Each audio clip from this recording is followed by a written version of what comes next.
From the St. Louis Public Radio newsroom, this is The Gateway. It's Monday, February 3rd. I'm Abby Larico. Beloved vegan restaurant SweetArt is branching out after 16 years in St. Louis's Shaw neighborhood with a City Foundry location. There's something about food and creating food and exchanging food and smiling at folks and interacting that is not like any other industries. Owner Reine Keis opened SweetArt 2 on Friday. We'll chat with her coming up after this news on The Gateway. Friday's Board of Aldermen meeting devolved into confusion and chaos after Board President Megan Greene abruptly recessed the meeting until Tuesday at 10 a.m. Members of the board had just begun to discuss legislation seeking to spend nearly $300 million in Rams settlement money. It was the first time the full board was considering the proposal after a compromise emerged from the Housing, Urban Development, and Zoning Committee.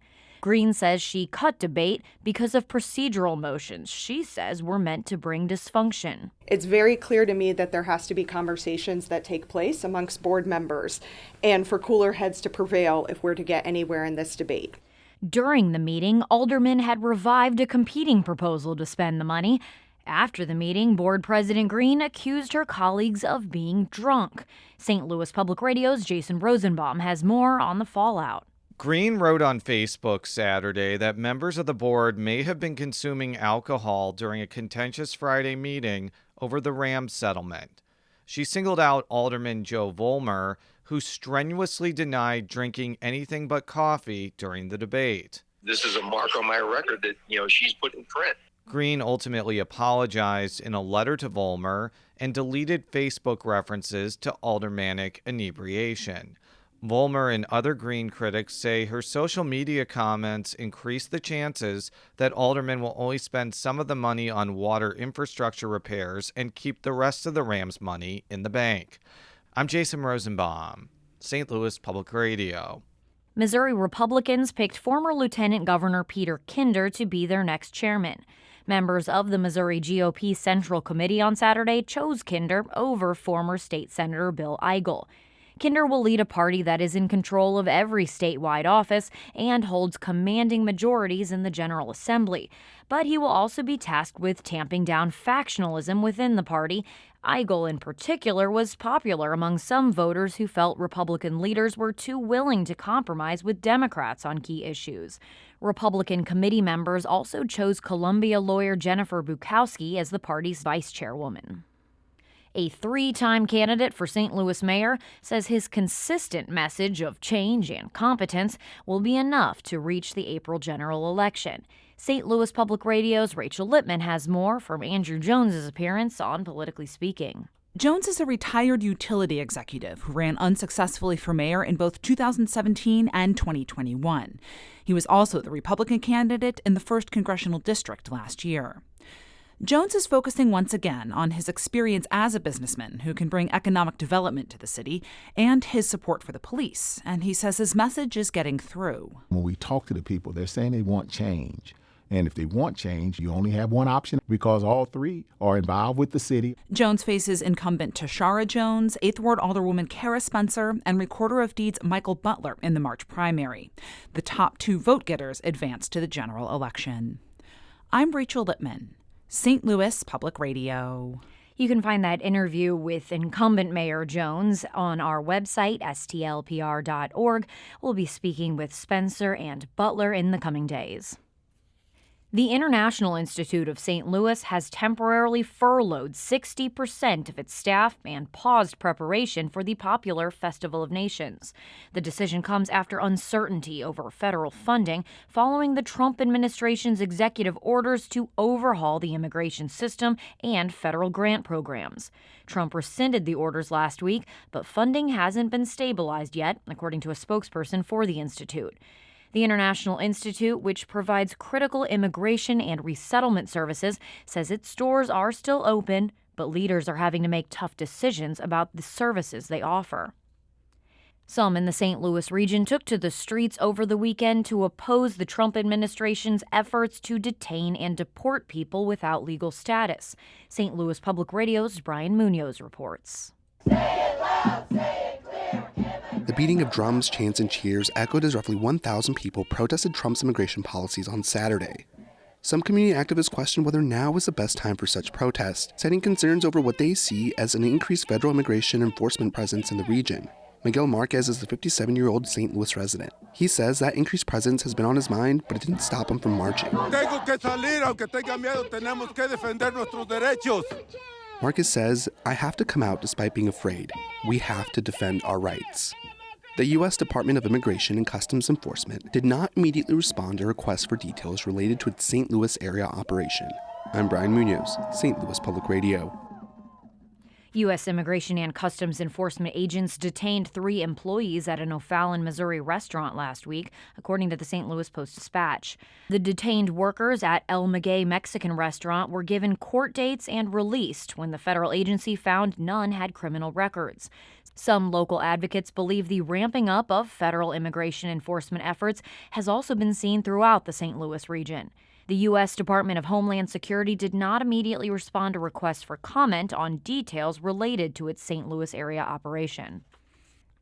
Supporters of KDHX say they will fight on, even after the community radio station's leaders fired most volunteers and stopped live broadcasts Friday evening. St. Louis Public Radio's Jeremy Goodwin reports. Former DJs and other volunteers held Save KDHX signs in front of the station's Grand Center studios Saturday and chatted with people leaving a matinee at the Fox Theater. KDHX board president Gary Pearson said in a Friday statement the station can't afford to continue in its current form. That evening, it switched to reruns of old shows and fired on-air DJs and most volunteers. That takes away their right to vote on station business. When asked recently if they wanted to sell the broadcast license and become an internet-only station, KDHX leaders wouldn't answer the question. KDHX bylaws call for a station members' meeting this month, where 2/3 of those present would have to approve any sale of the license. I'm Jeremy Goodwin, St. Louis Public Radio.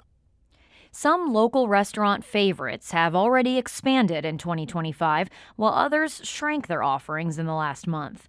La Pizza opened a new location and is now serving up New York-style slices in St. Charles. Vegan comfort food restaurant and bakery SweetArt opened in City Foundry's food hall. You'll hear more about that in just a moment. And the No Sauce Barbecue food truck now has a brick and mortar in Pagedale. Also in January, the Peacock Loop Diner closed after a decade in the University City Entertainment District, and Taqueria Marita shuttered after less than a year in the Central West End. Schlafly also closed its St. Charles location after the landlord for the building housing Schlafly Bankside declined to renew. We have more details and other local restaurant openings and closings for January on STLPR.org.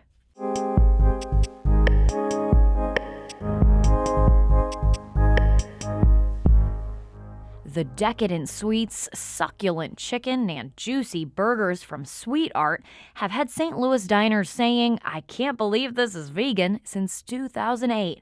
The comfort food essential has long been a single small location in St. Louis's Shaw neighborhood, but that's changing. St. Louis Public Radio's Jessica Rogen spoke with owner Reine Keis in the kitchen of her second location, SweetArt 2, in City Foundry's food hall. We went with TOO for also, and that's because it is a different menu.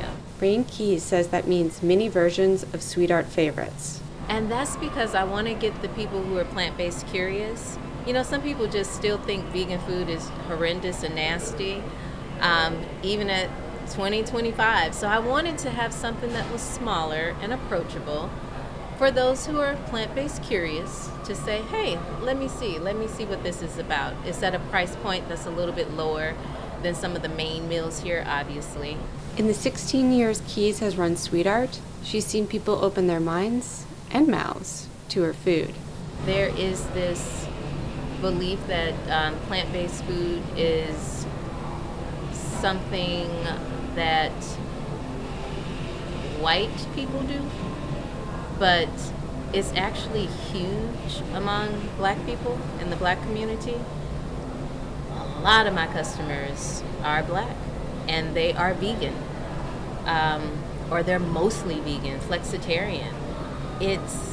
So in St. Louis, I think because it is a diverse city, I've never had to be on the corner with a big sign saying, please, please, please try this vegan food. Because the community that I'm from, they already knew so much about being plant-based. If they weren't 100% plant-based, they were vegetarian. It wasn't a hurdle that I had to jump over. And it's a lifestyle that crosses cultures.